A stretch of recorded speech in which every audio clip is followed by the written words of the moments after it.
बिस्मिल्लाहिर्रहमानिर्रहीम। आज हमारे साथ हैं सरफराज खान जो लेक्चरर और इंस्ट्रक्टर हैं इंग्लिश लैंग्वेज के। इनसे जानेंगे इनकी ज़िंदगी के बारे में। सर, आपने अपना कीमती वक्त दिया, बहुत शुक्रिया। Thank you so much sir. Sir, सबसे पहले आपसे मेरा ये सवाल है कि आपका एजुकेशनल बैकग्राउंड क्या है, इसके हवाले से हमारे नाज़रीन को बताइए। जी, मेरा सबसे पहले जो एजुकेशनल बैकग्राउंड है वो एक प्राइवेट सेक्टर से हुआ। मेरी जो शुरू से मतलब मॉन्टेसरी से और इंटरमीडिएट तक मेरी जो एक स्टडी चली वो एक प्राइवेट स्टडी चली, जो कि एक नुसरत फ़िरोज़ का यहाँ पे एक स्कूल है स्ट्रा ग्रामर। वहाँ से मैंने अपना सारा का सारा बिगनिंग स्टार्ट की और वहाँ से मैंने अपना कंप्लीट अपना ग्रेजुएशन जो है इंटरमीडिएट तक वो मैंने वहाँ से किया। और इस दौरान जो है मैंने कोई कोर्सेज़ वगैरह नहीं किए बिकॉज़ मैं एक प्राइवेट स्टूडेंट था। तो प्राइवेट स्टूडेंट से इस वजह से मैं काफ़ी करीम रहा अपने स्टडी नॉर्मल स्टडी के टाइम पे। जैसे मैंने अपना इंटरमीडिएट कंप्लीट किया स्ट्रा ग्रामर से, उसके बाद जो है मेरे पास एक 6 महीने का टाइम था, जो कि एक ऐसा टाइम था जो कि मैंने अपने फ्रेंड्स के साथ मैंने बिताया और उनको मैंने ये मतलब ऑब्ज़र्व किया इस टाइम पे कि काफ़ी मेरे ऐसे दोस्त हैं जो कि हैदराबाद चले गए, कराची चले गए एंट्री टेस्ट की तैयारी वगैरह करने के लिए। बट जो है मैं वहाँ पे नहीं गया क्योंकि मेरा जो एम्बिशन था या जो मेरा पैशन था वो उन सब से डिफरेंट था, जो कि उस टाइम पे बहुत डिफ़िकल्ट था मेरे पेरेंट्स को समझाना और मेरे दोस्तों को समझाना। बिकॉज़ मैं एक लेक्चरशिप की फ़ील्ड में जाना चाहता था, क्योंकि मैंने अपने आप को देखा था कि मेरे एक टीचिंग फील्ड में मैं अपने आप को समझता था कि मैं इस चीज़ में बहुत आगे जा सकता हूँ और इस चीज़ में अपने आप को मैं एक प्रोफेशनल बना सकता हूँ इस चीज़ के हवाले से। सो मैंने अपनी जो इंटरमीडिएट की हुई थी वो इंजीनियरिंग में की हुई थी, तो मैंने इंजीनियरिंग को वहाँ पे क्विट किया। और उसके बाद जो 6 महीने मेरे दोस्त जो हैदराबाद और कराची में एंट्री टेस्ट की तैयारी कर रहे थे, उस दौरान मैंने इंग्लिश का कोर्स किया यहाँ पे। और इंग्लिश का जो लकीली मैंने एक ऐसे सेंटर पे कोर्स किया जहाँ पे काफ़ी ऐसे स्टूडेंट्स होते हैं जो कि अलग अलग सेंटर्स पे जा रहे होते हैं, 3-3 4-4 सेंटर्स चेंज कर रहे होते हैं। बट फॉर्चुनेटली मुझे एक ऐसा सेंटर मिल गया जिससे मैंने सिर्फ 6 महीने इन्वेस्ट करने के बाद मेरा एक इंग्लिश में एक आला किस्म का एक कोर्स हो गया, जिसकी वजह से मेरी इंग्लिश तमाम जो है एक प्रोफेशनल लुक में आ गई। उसके बाद जो है मैंने ग्रेजुएशन जो किया वो एक इंग्लिश लैंग्वेज में मैंने कर लिया। ज़बरदस्त सर, बेहतरीन। तो क्योंकि आप लेक्चरर हैं इंग्लिश के और इंस्ट्रक्टर हैं और पढ़ा भी रहे हैं, तो ये आपको इंग्लिश सीखने का शौक़ कहाँ से पैदा हुआ? कैसे ये आपके दिल में तमन्ना पैदा हुई कि मैं भी इंग्लिश सीखूं? इस हवाले से हमें बताइए। सर, ये आपने बहुत अच्छा सवाल किया। इसमें हमें ये लग रहा होता है जब हम अपनी इंटरमीडिएट की स्टडी में होते हैं तो हमें ये लग रहा होता है कि हमारी इंग्लिश बहुत अच्छी है, क्योंकि हम एक प्राइवेट सेंटर से थे तो हमारी एक नॉरिशमेंट ऐसे की गई थी कि हमें कॉन्फिडेंस बहुत ज़्यादा था इस हवाले से। सो मुझे लग रहा था कि मेरी इंग्लिश बहुत अच्छी है। बट अनफॉर्चुनेटली मेरे फादर के दोस्त थे एक, वो इसमें आगा खान में काम कर रहे होते थे। तो वो जैसे ही आए एक मरतबा, तो उन्होंने मतलब मेरे साथ जैसे कम्युनिकेशन वगैरह की, तो विदिन 2 मिनट्स मुझे पता चल गया कि मुझे इंग्लिश जो है वो एक नहीं आ रही। सो वो एक मेरे लिए बहुत ही शेमफुल बात थी, एम्बैरेसिंग मोमेंट था मेरे लिए, जो कि उस टाइम से मुझे ये था कि मैं इंग्लिश सीखूं। और उस टाइम से मुझे ये भी फ़ील हुआ कि मैं जो है वो एक सब्जेक्ट ओरिएंटेड बंदा नहीं हूँ। मुझे एक काफ़ी चीज़ें आ रही हैं पर not up to the content based मुझे नॉलेज नहीं थी, जो कि उस टाइम मुझे रियलाइज़ हो गया था। उसके बाद जो है मैंने इंग्लिश में आना शुरू कर दिया। उस बंदे को मैंने वहाँ से इंस्पिरेशन में लिया कि आफ्टर दैट उसको मैंने फ़ॉलो करना शुरू किया। उसकी जो भी एक स्टडी प्लान था उसको मैंने फ़ॉलो करना शुरू किया, जो कि मुझे लीड करके गया इंग्लिश में आगे जाके, जो कि इस वजह से मैंने इंग्लिश जाके सीखी। बहुत खूब सर, ज़बरदस्त। तो क्या इंग्लिश में आपने ग्रेजुएशन किया, इसके अलावा भी कोई फ़िज़िकल कोर्स वगैरह किए कहीं किसी इदारे से? जी, ये एक ऐसा टाइम था मेरे लिए, क्योंकि जैसे मैंने आपको बताया कि मुझे पहले ही पता चल गया था कि मैं इतना करीम नहीं हूँ जो कि मैं इंग्लिश में अपने आप को बता सकूँ कि अगर मैं किसी भी प्रोफेशनल फील्ड में, कॉर्पोरेट सेक्टर में अगर मैं जाऊँ तो वहाँ पे काफ़ी ऐसे बंदे आपको मिलेंगे जहाँ पे वो इंग्लिश पढ़ा सकते हैं, इंग्लिश बोल सकते हैं, और ऐसे काफ़ी सॉफ्ट स्किल के ऊपर उनको कमांड थी। बट उसके बिहाफ पे मुझे ये एक था कि मैं एक फ़िज़िकल कोर्सेज़ करूँ। फ़िज़िकल कोर्सेज़ में मैंने काफ़ी ऐसे कोर्सेज़ किए जहाँ पे IBA का एक मेरे पास बहुत अपॉर्चुनिटी थी। एक ड्रीम था कि मैं वहाँ पे जाऊँ, क्योंकि वहाँ पे इंफ्रास्ट्रक्चर बहुत खूबसूरत है और उसके अलावा वहाँ पे जो टीचर्स हैं, फैकल्टी है, वो बहुत प्रोफेशनल है। तो जब मैंने वहाँ से फ़िज़िकल कोर्सेज़ किए तो उस चीज़ की वजह से मेरा नेटवर्क बहुत अच्छा बन गया, जहाँ से मुझे और एक फ़िज़िकल क्लासेस अपॉर्चुनिटीज़ वगैरह मिली, कुछ सेशन करने को मिले। जहाँ से मेरा ये जो नेटवर्किंग थी, नेटवर्किंग मार्केट में मैं आ गया। उसमें काफ़ी इंग्लिश के कोर्सेज़ जो कि फ़िज़िकल में मैं कराची तक गया, वो एक फ़्री कोर्सेज़ थे और सबके लिए फ़्री कोर्सेज़ थे। उसमें सिर्फ ये था कि उसका एक एप्लीकेशन प्रोसेस होता है जो कि काफ़ी इंग्लिश के टीचर और इंग्लिश के स्टूडेंट्स उससे अवॉइड करते हैं कि यार ये कोई 3-4 घंटे की एक एप्लीकेशन है, कौन भरेगा। हालांकि वो एक पर्सनल बेस्ड एप्लीकेशन होती है जिसमें हमें अपने बारे में लिखना होता है कि right 5000 words on your self. तो हमें इतना नहीं पता होता कि हमें 500 वर्ड अपने बारे में लिखने हैं। तो ये एक एप्लीकेशन थी जिसमें काफ़ी मरतबा मैं फ़ेल भी हुआ। फ़ेल करने के बाद उन्होंने मुझे ईमेल किए कि आप जो है आपकी एप्लीकेशन में इतना वेट नहीं है। तो मैंने अपनी एप्लीकेशन के ऊपर काम करना शुरू किया और इस वजह से मैंने काफ़ी फ़िज़िकल क्लासेस जो है इंग्लिश के हवाले से मैंने अटेंड की है। बहुत खूब सर, ज़बरदस्त आपकी जर्नी रही। तो क्या आप अभी भी इंग्लिश कहीं पे पढ़ा रहे हैं? कौन कौन से वो सेंटर है या यूनिवर्सिटी जिसमें पढ़ा रहे हैं उनका तारुफ करवाएंगे ज़रा? जी, अभी मेरा जो मेनली फोकस है वो है अपना इंग्लिश लैंग्वेज के ऊपर, क्योंकि हमारे यहाँ पे जो जिस सोसाइटी में मैं यहाँ पे रह रहा हूँ वहाँ पे अभी तक ग्रामर का ज़्यादा कॉन्सेप्ट है, उसके ऊपर ज़्यादा फोकस किया जा रहा है। हालांकि जो नया स्टूडेंट आ रहा है, अभी मैंने काफ़ी ऐसे स्टूडेंट्स प्रिपेयर वगैरह किए हैं जिनकी अगर आप स्टैंडर्ड सुनेंगे तो they are studying in 4 to 5। उसके अलावा वो इंग्लिश बोल रहे होते हैं, क्योंकि उसका मेन रीज़न ये होता है कि उनको मैंने थोड़ा ग्रामर से हट के काफ़ी ऐसी चीज़ों के ऊपर जो कि हमारे डेली रूटीन में जब हम मार्केट में आ रहे होते हैं तो हमारे पास ऐसे ही टॉपिक डिस्कस हो रहे होते हैं। तो एक जैसे कि अभी पेंडेमिक था तो पेंडेमिक के ऊपर मैंने कुछ सेशंस वगैरह करवाए यहाँ पे अपने स्टूडेंट्स को। तो उनको इस वजह से नॉलेज उनको आ गई, उनको सब्जेक्ट ओरिएंटेड नॉलेज आ गई। सब्जेक्ट ओरिएंटेड नॉलेज में ये होता है कि उनको ये टर्म्स, फैक्ट्स एंड फिगर्स, उनके डाउनफॉल्स, एडवांटेजेस सब पता चल रहे होते हैं। और जब वो एक डिबेट में आ रहे होते हैं तो उनको ये सब चीज़ के बारे में एक अच्छी खासी नॉलेज हो जाती है जो कि किसी के सामने वो अच्छे तरीके से बात कर सकते हैं। सो अभी मेरा मेनली फोकस है सेंटर्स के ऊपर, जो कि मेरा एक अपना सेंटर है लर्निंग ट्री। और उसके अलावा अभी मैं एक विजिटिंग फैकल्टी हूँ इसमें शहीद बेनज़ीर यूनिवर्सिटी में, जो कि मेरी एक प्रोफेशनल लाइफ का एक स्टार्टअप है जहाँ पे मैं यूनिवर्सिटी के स्टूडेंट्स को वहाँ पे सॉफ्ट स्किल्स की ट्रेनिंग दे रहा होता हूँ।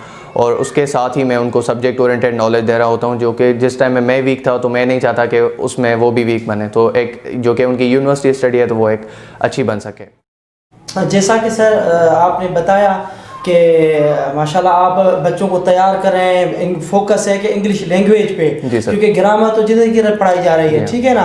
तो अब इंग्लिश सीखने के हवाले से जैसा कि आपने मुझे पहले बताया था कि गुफ्तगू में आपने कोई ऑनलाइन कोर्सेज किए हैं कि तो वो ऑनलाइन कोर्सेज जो बच्चे अभी आपको देख रहे हैं, जो व्यूअर्स देख रहे हैं, क्या उनके लिए रिकमेंड करेंगे कि वो भी करें? आपने उनसे किस तरह फ़ायदा हासिल किया? जी, अगर मैं कहूँ कि काफ़ी ऐसे स्टूडेंट्स मेरे पास आए थे या मेरी सोसाइटी के या मेरे इर्द गिर्द ऐसे काफ़ी मेरे दोस्त भी थे जो कि जिस टाइम मैं ये कर रहा था तो वो मेरे ऊपर काफ़ी हंस रहे होते थे, क्योंकि उस टाइम जो है वो एक ऑनलाइन का इतना कॉन्सेप्ट नहीं था। और ऑनलाइन के ऊपर जब मैं कोर्सेज वगैरह कर रहा होता था तो वो ये कहते थे कि इसमें कुछ ज़्यादा नहीं है, इतना स्कोप नहीं है, क्योंकि तुम्हें सर्टिफिकेट नहीं मिल रहा होता। तो ये एक हमारी सोसाइटी में बहुत मिसकंसेप्शन होती है जो कि हम सर्टिफिकेट के लिए पढ़ रहे होते हैं। तो ऑनलाइन लर्निंग में ये था कि काफ़ी मैंने ऐसे ऑनलाइन कोर्सेज किए जिनका मुझे कोई सर्टिफिकेट तो नहीं मिला, पर उनसे मेरा ज़्यादा से ज़्यादा नेटवर्क बन सका, जो कि मुझे डायरेक्ट USA तक मेरी एक अप्रोच बन गई, जहाँ पे मैंने उनके ऑनलाइन कोर्सेज़ किए 8-8 हफ्ते के मैंने ऑनलाइन कोर्सेज़ किए ड्यूरिंग पैंडमिक। तो उस हिसाब से मैंने एक ये चीज़ भी सीखी कि हमारी जहाँ पे हमारे जैसे टीचर्स होते हैं जो कि यंग नए आ रहे होते हैं, उनका ये होता है कि वो जब तक उनके पास नई चीज़ नहीं है तो वो मार्केट में नहीं चल सकते, या उनकी इंग्लिश या उनका कॉन्सेप्ट या कोई भी ऐसा सब्जेक्ट जिसमें वो मास्टर्ड हैं वो नहीं चल सकता अनटिल जब तक हम उसमें कोई नई रिसर्च करके नहीं लेके आ रहे। तो ऑनलाइन कोर्सेज से मैंने ये चीज़ें काफ़ी सीखी कि जिस तरीके से उन्होंने मुझे सिखाया। अभी इसका एक नाम है रेलो पाकिस्तान, इसका एक पेज भी है फेसबुक के ऊपर और इनका एक यूट्यूब चैनल भी है। वहाँ पे आपको ऑनलाइन कोर्सेज ज़्यादा करने को मिलेंगे। आपने सिंपल एक फॉर्म भरना है वहाँ पे और अपना एक इंटरेस्ट शो करना है कि हमें ये कोर्सेज हैं, 8 कोर्सेज 10 कोर्सेज वो एक ऑन द स्पॉट अवेलेबल होते हैं उनके। जैसे ही एक कोर्स ख़त्म हो रहा होता है वो दूसरा कोर्स शुरू कर लेते हैं। उनको ऑफिशियली एक मूक कोर्स कहा जाता है, MOOC। उसके बाद जैसे ही आप मूक कोर्स कर देते हैं तो उसके बाद आपको वो GOOC जो कि ग्लोबल ऑनलाइन कोर्सेज होते हैं, जो कि आपको वो आप ऑनलाइन कर रहे होते हैं, बट जो कि आपकी सर्टिफिकेशन वगैरह हो रही होती है वो एक बार फॉरेन कंट्री में हो रही होती है, USA में, जो कि फुली फंडेड है। ये एक ऐसे कोर्सेज है जहाँ पे मुझे पैसे नहीं भरने पड़े, जहाँ पे मुझे सिर्फ और सिर्फ टाइम देना पड़ा, और टाइम दे के ही मैंने वो काफ़ी चीज़ें सीखी जिसकी वजह से आज मैं मार्केट में चल पा रहा हूँ। सर आपने अपनी ग्रेजुएशन क्योंकि कैंपस में की है और Yeah. अभी आप एक कैंपस में पढ़ा भी रहे हैं, तो एक जहन में सवाल आ रहा है मेरा कि जो कैंपस की पढ़ाई है और मेन यूनिवर्सिटी की पढ़ाई है, इस दोनों में क्या फ़र्क है, ज़रा जी। इसको डिफाइन करेंगे? जी ये बहुत अच्छा सवाल है और थोड़ा बहुत कंट्रोडिक्ट भी है। इसके हवाले से जस्ट मैं अपना एक पॉइंट ऑफ व्यू दूंगा, क्योंकि मैंने कैंपस में स्टडी की है और कैंपस में अभी मैं पढ़ा रहा हूँ, और मेन यूनिवर्सिटी में जैसे मेरा थोड़ा बहुत नेटवर्क है वहाँ पे, तो मैंने एक चीज़ ऑब्जर्व की है जो कि कैंपस की स्टडी होती है वो इतना रिसर्च बेस्ड नहीं होती। उसमें क्वालिटी एजुकेशन होती है, उसमें आपको स्कॉलरशिप्स मिलती हैं, उसमें आपको हर किस्म की फैसिलिटी मिल रही होती है। इतनी नहीं कि एक मेन यूनिवर्सिटी को वो बीट कर सके, बट जब मेन यूनिवर्सिटी की बात आ रही होती है तो उसमें क्योंकि एक फैकल्टी की बात हो रही होती है, तो फैकल्टी वहाँ पे बहुत प्रोफेशनल होती है, बहुत ही प्रोफेशनल। उनके एक्सपीरियंस इतने हो रहे होते हैं क्योंकि उनके अंडर में एक पीएचडी स्कॉलर्स जो होते हैं वो एक जो है वो पीएचडी उनके अंडर में कर रहे होते हैं, वो एक सुपरवाइज़र होते हैं। तो उनकी जो स्टडी का एक पढ़ाने का एक तरीका होता है, उनको ये पता होता है कि कौन सी चीज़ मोस्ट इंपॉर्टेंट है, कौन सी चीज़ इतनी ज़्यादा मैटर नहीं करती। और उसमें जो क्रेडेंशियल अवर्स होते हैं, जैसे कि कैंपस में कोई ज़्यादा चेक एंड बैलेंस नहीं होता, बट जब आप मेन यूनिवर्सिटी में जा रहे होते हैं तो वहाँ पे आपको 3-3 घंटे की क्लासेस लेने होते हैं। शुरू में जब एक स्टूडेंट जा रहा होता है उसके लिए क्वाइट डिफ़िकल्ट टास्क होता है एक सब्जेक्ट को 3-3 घंटे तक पढ़ना, बट जैसे ही वो एक हैबिचुअल बन जाता है तो 3 घंटे में उसको कंप्लीट पता चल जाता है। उसमें आपकी रीडिंग कैपेबिलिटीज़ ज़्यादा बढ़ती हैं, आपका नेटवर्क ज़्यादा बढ़ता है लोगों के साथ, आपको टीचर्स की एक साइकोलॉजी पता चल रही होती है कि वो एक बुक से स्टडी करवा रहे हैं या वो एक ऑनलाइन स्टडी करवा रहे हैं या वो एक इंटरनेट से स्टडी करवा रहे हैं। हालांकि कैंपस में सिर्फ एक लेक्चर बेस्ड जो है ना वो स्टडी हो रही होती है, जिसमें स्टूडेंट की जो एक क्रिएटिविटी लेवल होती है वो ख़त्म हो रही होती है। हालांकि स्टूडेंट्स काफ़ी ऐसे क्रिएटिव होते हैं, जैसे अगर हमारी बैच में 47 स्टूडेंट्स हैं तो 47 में काफ़ी ऐसे लड़के थे, काफ़ी ऐसी लड़कियां थी जो कि बहुत ही इस हवाले से बहुत करीम थे। वो टीचर्स को ज़्यादा इस चीज़ में बीट कर रहे होते थे रिसर्च में, क्योंकि उनकी इंटरनेट स्किल्स बहुत अच्छी थी, उनके कीवर्ड्स बहुत अच्छे थे। तो काफ़ी चीज़ें मैंने अपने कैंपस से सीखी, बट जब भी मैं अपने मेन यूनिवर्सिटी वालों के साथ, अपने डिपार्टमेंट वालों के साथ मिला तो it was very difficult for me. उनको मैं बीट नहीं कर पा रहा था आइडियाज़ में, उनको मैं लैंग्वेज में, इंग्लिश लैंग्वेज में उनको बीट कर पा रहा था, बट जैसे मैंने आपको बताया कि लैंग्वेज आना कोई मसला नहीं है। जब तक आपको लैंग्वेज में स्किल नहीं है, जब तक आपको लैंग्वेज में मटेरियल नहीं है, तो आपकी वो लैंग्वेज किसी काम की नहीं होती। सो आई प्रेफर, अगर कोई भी नया स्टूडेंट आ रहा है यूनिवर्सिटी में तो उसका मेन फोकस 110% उसका फोकस मेन यूनिवर्सिटी में रहे। उसका मेन फोकस सिर्फ और सिर्फ इस वजह से क्योंकि उसमें फ़ैकल्टी बहुत आला किस्म होती है और उसमें अपॉर्चुनिटीज़ आपको 110% होती हैं, जहाँ पे आपको अपॉर्चुनिटीज़ ज़्यादा से ज़्यादा मिल सकती हैं और आप आगे निकल सकते हो। और उसमें आपको एक सेमेस्टर एक्सचेंज प्रोग्राम का भी होता है कि सेमेस्टर एक्सचेंज में ये होता है कि आप 6 महीने तक बाहर फॉरेन कंट्री में, यूएसए में, उसमें ज़्यादा से ज़्यादा चांसेस होते हैं कि वहाँ पे आप जाके अपना स्टडी को परसू कर सकते हो। वो सेमेस्टर आपका काउंट भी होगा, ऐसे नहीं कि वो सिर्फ और सिर्फ आपकी एक डिग्री में आ गया या क्या, पर वो एक चीज़ आपकी काउंट होगी। और जब वो आप उनसे वापस आओगे तो ये चीज़ आपके लिए एक नेटवर्क पैदा करेगी कि आप जैसे ही अपनी ग्रेजुएशन कंप्लीट कर लोगे तो आप ये एक दिमाग आपका ये माइंडसेट काम करेगा कि हमें अपनी जो मास्टर्स है वो फॉरेन से करनी है। So this is what is real difference in campus study and the main universities. तो आखिर में सर आपसे मेरा बस यही सवाल है कि जो इंग्लिश सीखने का शौक़ रखते हैं, जो इंग्लिश को सीख कर बोलना चाहते हैं, तो ऐसे नौजवानों को आप क्या पैगाम देना चाहेंगे? जी ये एक ऐसा सवाल है कि जहाँ पे स्टूडेंट्स को कन्विंस करना बहुत ही डिफ़िकल्ट होता है अनटिल जब हम उनको एक प्रैक्टिस में नहीं ला रहे। मेरे पास काफ़ी ऐसे स्टूडेंट्स आए जो कि मुझसे एज में ज़्यादा थे, बट वो उनका एक यही सवाल था कि हम इतने सालों से, इतने महीनों से हम प्रैक्टिस कर रहे हैं, हमने हर जगह ट्राई किया है पर हमें इंग्लिश नहीं आ रही। उसका मेन रीज़न ये था कि मैंने उनको सिर्फ ये पूछा, क्योंकि मैं जब भी कोई इंग्लिश जिसको पढ़ाता हूँ उसके साथ मैं एक शॉर्ट मीटिंग कर रहा होता हूँ कि मुझे सिर्फ और सिर्फ उसकी साइकोलॉजी पता चले कि ये इंग्लिश में सीखना क्या चाहता है और इसके इंग्लिश सीखने के पीछे क्या रीज़न क्या है। तो उस वजह से मुझे सारा उसका जो है ना वो एक प्री सर्वे आ जाती है मेरे पास कि मुझे इसको किस तरीके से पढ़ाना है।